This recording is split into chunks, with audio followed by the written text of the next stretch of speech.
இந்த ஒரு பதிவில் நம்ம என்ன பார்க்க போகிறோன்னா, நான் ஒரு தாவேக்கா ஆதரவாளராக நிறையா வீடியோக்கள் இந்த சேனலில் பண்ணியிருந்தாலும் ஒரு தடவை கூட ஒரு வார்த்தை கூட நான் போய் சொன்னது கிடையாது. அந்த வகையில் நமக்கு நீதிமன்றத்தில் என்ன நடந்திருக்கு, என்னென்ன மாதிரி சில விஷயங்கள் போயிட்டுருக்கு, என்னென்ன மாதிரி உத்தரவுகள் போட்டிருக்காங்க, நாமக்கலோட மாவட்ட செயலாளருக்கு என்ன நடந்துச்சு, கரூர் மாவட்ட செயலாளருக்கு என்ன சொன்னாங்க, இன்றைக்கி வண்டியை பறிமுதல் பண்ணணும் அப்படிங்கிற மாதிரி சில விஷயத்த சொல்லியிருக்காங்களே அது என்ன, சென்னை உயர்நீதிமன்றத்தில் என்ன நடந்துச்சு, மதுரை உயர்நீதிமன்றத்தில் அதாவது சென்னை உயர்நீதிமன்றத்தோட கிளையாக இருக்கக்கூடிய மதுரையில் என்ன நடந்துச்சு, எந்த நீதிபதிகள் கருத்து தெரிவிச்சிருக்காங்க, எந்த நீதிபதிகள் கருத்து தெரிவிக்கல, நம்மளை சுற்றி என்னதான் நடக்குது, தலைவர் விஜய் அவர்கள் அதை செய்யணும் இதை செய்யணும் அப்படின்னு சொல்லி ஏராளமான கோரிக்கைகள் இங்கே வைக்கிறோம். அவர் முன்னாடி, அவர் டேபிள் முன்னாடி இந்த வழக்கு விசாரணை மூலமாக அவர் எந்த மாதிரி பிரச்சனைகளை எதிர்கொண்டு கொண்டிருக்கிறார் அப்படிங்கிறத இந்த வீடியோவில் நம்ம தெளிவாளமாக முதல்ல பார்த்துடலாம்.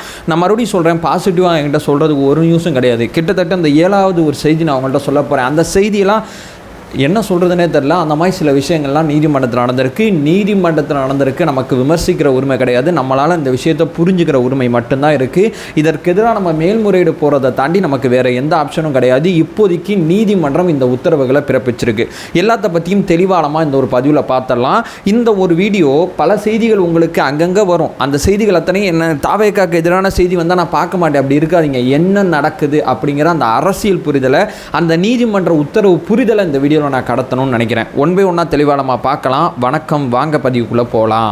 இப்போ முதல் விஷயம் மக்களே, வழக்கு விசாரணையை நம்ம ரெண்டாக பிரிக்கலாம். சென்னை உயர்நீதிமன்றத்தில் சில வழக்குகள் விசாரிக்கப்பட்டிருக்கு, மதுரை உயர்நீதிமன்ற கிளையில் சில வழக்குகள் விசாரிக்கப்பட்டிருக்கு.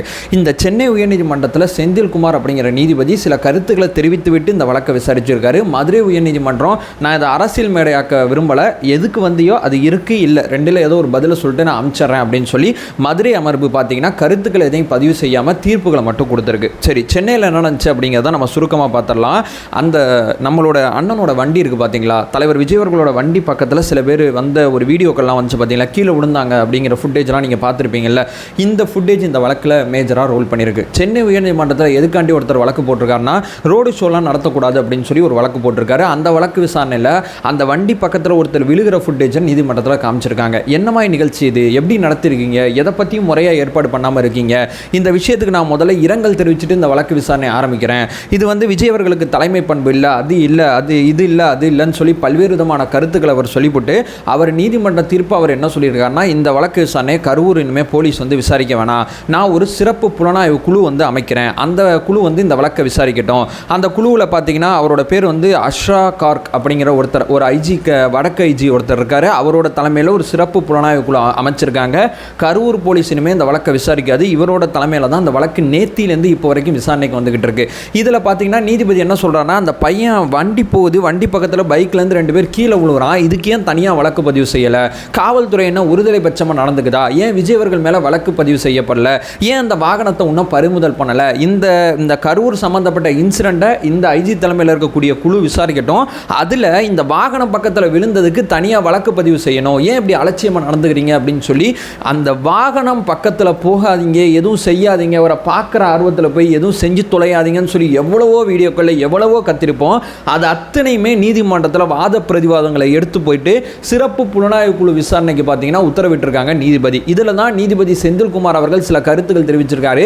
அந்த கருத்துக்கள் தான் தலைப்பு செய்தியாக வந்திருக்கு. தலைமை பண்பு இல்லை, அவர் மறைஞ்சிட்டாரு, காணாமல் போயிட்டாரு, கட்சி வருத்தம் தெரிவிக்கல, இந்த மாதிரி பல்வேறு விதமான செய்திகள் இந்த வீடியோ மேஜராக ரோல் பண்ணியிருக்கு அப்படிங்கிறத நான் இங்கே பெருசாக பதிவு செய்கிறேன். இது நம்பர் 1 உத்தரவு. இப்போ நம்பர் 2, நாமக்கலோட மாவட்ட செயலாளர் ஒருத்தர் கரூரை பற்றி பேசிகிட்டு இருக்கோம். நான் அதற்கு முன்னாடி நடந்த நாமக்கலை பற்றி பேசுகிறேன்.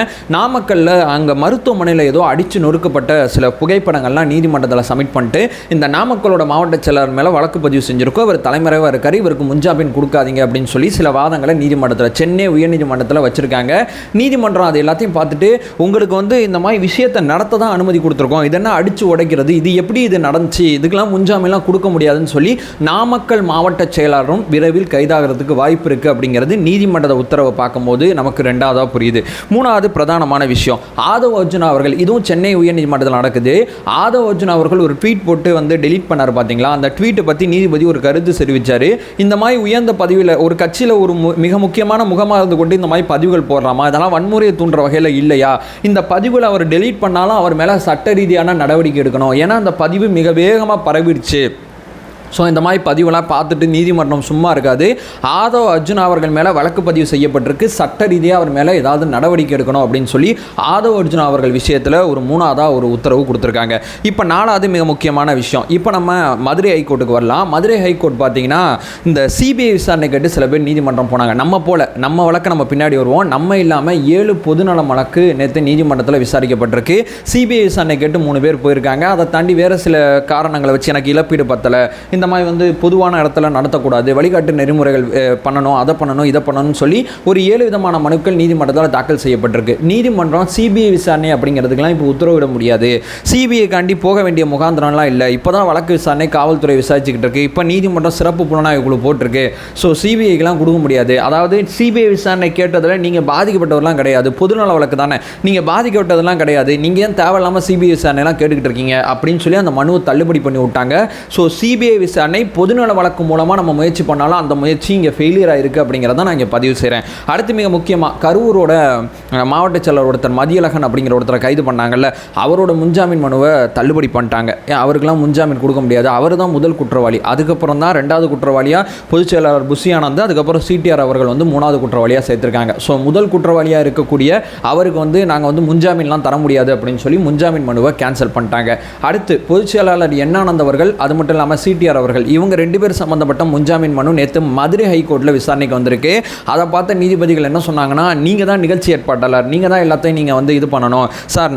முன்னாடி இருக்கிற அவர் மதியழகன் தான் நிகழ்ச்சி ஏற்பாடு பண்ணார், நாங்கள் கைது தான் பண்ணோம், அவரே நாங்கள் முதல் குற்றவாளியாக சேர்த்துருக்கோம், அவரை கைது பண்ணும்போது உங்களை பார்த்துட்டு சும்மா இருக்க முடியாது, போலீஸ்காரங்களோட நீங்கள் ஒத்துழைப்பு கொடுத்துருக்கணும், போலீஸ்காரங்க உங்களுக்கு அறிவுரை கூறினதா, நீங்கள் வந்து அறிவுரையே போலீஸ்காரங்க கூறலன்னு சொல்கிறீங்க, அறிவுரை கூறலன்னா அந்த நிகழ்ச்சியில் எப்படி இந்த நிகழ்ச்சியை நீங்கள் ஏற்பாடு பண்ணுவீங்க, அந்த மாதிரி சரமாரியான பல விஷயங்களை சொல்லி இப்போதைக்கெல்லாம் முன்ஜாமீன்லாம் கொடுக்க முடியாதுன்னு சொல்லி பொதுச் செயலாளர் புஷி ஆனந்த் அவர்களுக்கும் சிடிஆர் அவர்களுக்கும் முன்ஜாமீன் மனுவை தள்ளுபடி பண்ணி விட்டாங்க. இது மிக முக்கியமான விஷயம். அடுத்து இப்போ கடைசியாக ஒரு பாயிண்ட் நான் சொல்கிறேன்.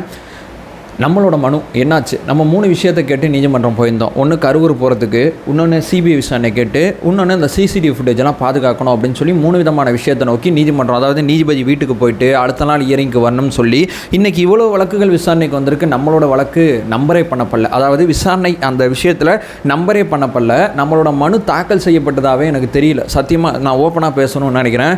நம்மளோட மனு தாக்கல் செய்யப்பட்டதா அப்படிங்கிற ஒரு கொஸ்டின் மார்க்கும் நமக்கு இருக்குது.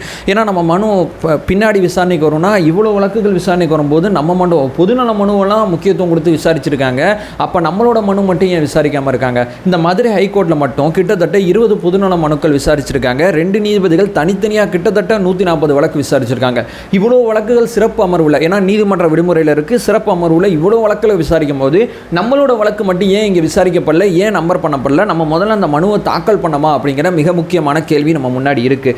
தாக்கல் பண்ணலன்னா ஆமாம் சிபிஐ கேட்டு அனுமதிக்கலை, நம்ம போன எல்லாத்துக்கும் ஃபெயிலியரு, நம்ம தாக்கல் பண்ணி அடி வாங்கக்கூடாது அப்படிங்கிறதுக்காண்டி இந்த மனுவை தாக்கல் பண்ணலையோ அப்படிங்கிற ஒரு சந்தேகமும் நமக்கு இருக்குது. ஸோ நிகழ்ச்சி ஏற்பாட்டாளர் மேலே தான் நீதிமன்றம் முழுக்க அதிருப்தியை தெரிவிச்சிருக்கே தவிர அரசு தரப்பை பற்றி நீதிமன்றத்தில் எந்த விதமான விஷயமும் பேசலை.